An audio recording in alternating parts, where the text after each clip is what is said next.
தமிழ்நாட்டு மக்களுக்கும் நான் இந்த நேரத்தில் முக்கியமாக சொல்லிக்கிறது என்னென்னா, நடக்கிறதையெல்லாம் நாமளும் பார்த்துக்கிட்டு தான் இருக்கிறோம். எது நடந்தாலும் நம்ம மனம் தளரக்கூடாது.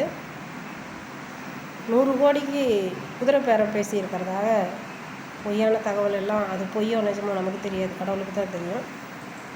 எது உண்மையோ அது கண்டிப்பாக ஒரு நாள் இல்லை ஒரு நாள் வெளியே வரும். எந்த ஆட்சி நடந்தாலும் நாம் யாரும் கலாட்டா பண்ணக்கூடாது, கலவரம் பண்ணக்கூடாது, நமக்கு நாமளே யாரும் எந்த ஒரு இதுவும் பண்ணிக்கக்கூடாது.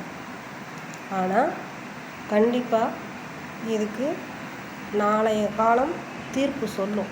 கண்டிப்பாக நடக்கும், நல்லதே நடக்கும். நம்பிக்கையோடு இருப்போம். உங்களுக்கு விஜயை ஆதரிக்கணும் அப்படிங்கிற எண்ணங்கள் இருந்ததுன்னா நாம் இனி வரும் காலங்கள் தேர்தலில் நம்ம சந்திச்சிக்கலாம்.